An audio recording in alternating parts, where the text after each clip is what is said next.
Xo'sh, demak bugun o'quvchilar yana bitta matematikadan yaxshi savol yechimini ko'rib o'tamiz. Milliy sertifikat, attestatsiyaga tayyorlanadigan o'quvchilar, ustozlar uchun yaxshi qo'l keladigan bitta kichkina savolcha.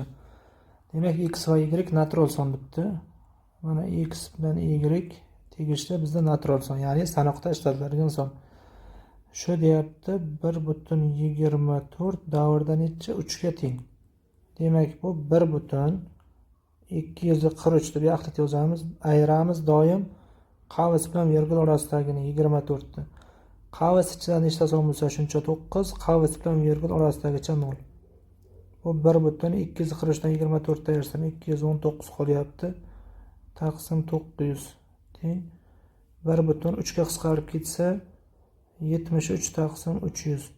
Buni aralashdan noto'g'ri o'tkazamiz. 300 ni 1 ga ko'paytiramiz, 373 ni qo'shamiz. 373 taqsim 300. Demak, x taqsim y 373 taqsim 300 bo'lyapti. X plus y ning eng kichik qiymatini toping degan bizga.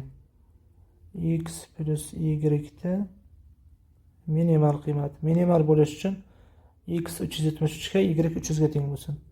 Ya'ni x teng 373, y teng 300. Ana shunda minimal qiymat bo'ladi. O'rniga borib qo'yamiz. X plus y da minimali tenglaymiz, nima deymiz? 373 qo'shilgan 300. 673 bo'ladi. 673 degan javob belgilab qo'yamiz. Bu mana D javobda. Mana hurmatli o'quvchilar, misol yechimi shundan iborat. Misolda milliy sertifikat topshirmoqchi bo'lgan o'quvchilarga yuborib qo'yamiz yechimni. Ko'rib o'rganib boring. Barchaga omad.